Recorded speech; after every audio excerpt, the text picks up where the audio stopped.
Welcome back to CTV Morning Live. We are on the market. Kent Brown is joining us for our lepage team realtor, owner, broker.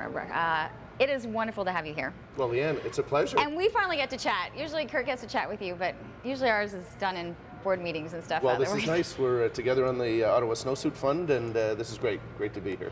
What I loved is, I was coming to chat with you and, say, okay, break down the numbers, break down the concept, but you have actually done that for us today. We're going to take a look at some amazing graphs that kind of really put the numbers to allow you to really make sense of what's happening here in our market. Well, there's a bunch we can go through just to give it. It's a pretty short overview of the whole Ottawa market, so we can go right to that if you like. Okay, let's go. The first one, this chart, is different. That's so residential and condominium sales year to date. Just to show you that residential properties outnumber condos 4 to 1. So you'll hear often that the average sale price is $360,000, where in fact, if you look at the actual homes, it's about $390,000. So when you factor condos into that, it brings it down. So the average condo is $263,000. So we can flip to the next one. And that's just to show inventory this year. There's almost as many sales happening, like April and May were very, very close to last year, but there are more homes available. In past years, there's been a shortage of what you could have to choose from. This year, you can see condos is up 27%, and there's almost 6,000 homes available in residential, up over last year. There's just been that much growth and that much new build There's too. growth, it's exciting out there again. Interest rates are still unbelievably low, and there's a huge selection of homes, so it's a great time to get out and look. What do we got next? So this is interesting because a lot of people, when they think of condominiums, they just think of apartments. And you'll actually see that the split between condominium apartments and condominium townhouses is actually 50-50, which surprises a lot of people. And you can see the average condominium apartment is almost $300,000, whereas the row units are a little lower than that and average $230,000. We look at them as a condominium. Is it when you're paying condo fees? Is that when you start to kind of see the comparison or how different they could be? Yeah.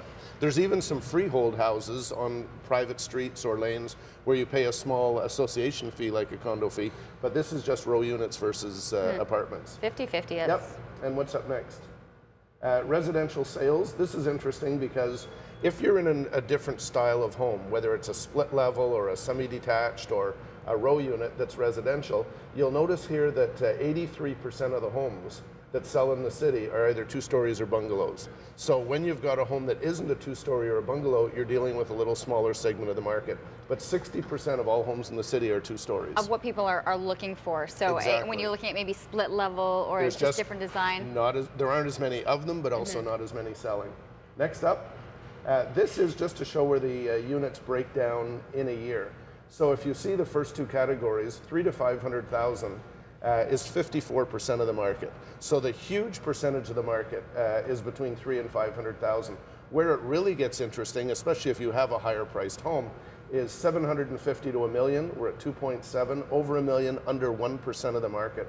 So if you have a home over 750,000, you'll notice only 3.4% of the houses fall into that category. So it might take you a little longer to sell, and you have to be really tight on your price. And how much movement are we seeing that people are actually able to jump in salaries or having something that puts them at that level where they can get into that percentage? It's very few. Well, again, it depends on, is your house selling at the low? Like most people are moving up and then they move into condos. It's a good flow, but the upper market won't sell until the bottom is going as well. What did we have next? I'm trying to. This was again the condominium price range. Over half the market is under 250,000, and again under 1% is over 750. So if you're over 750 in the condo market, it's only 1 in 150 that actually go there. Those are people that are leaving those $1 million homes and then might be kind of downsized and looking for a little bit of a change. Well, we didn't leave $1 million home, but we downsized from a little home behind IKEA into a Westboro condo, and it's a dream life. You're enjoying it. I absolutely love it. Will we see, do you think, a different change in the percentages, or this has been a pretty steady, we're seeing the numbers staying pretty steady as to the movement with the condos? Yes, and I think it's going to continue. A lot of people, when they're empty nesters, often may have a vacation property or something down south, so they have the freedom. The condominium gives them the freedom to enjoy more avenues like that. It often brings you also in Westboro. My wife was born and raised there. It's her dream. I mean, you look out the window, we watch Westfest, we enjoy it. I think a lot of people are, are looking at that area and kind of going, that's a dream. It's a great spot. It's remarkable to see. Thanks for breaking the numbers down. I think it gives Pleasure, people Leanne. a great perspective of what we're seeing right here in our city.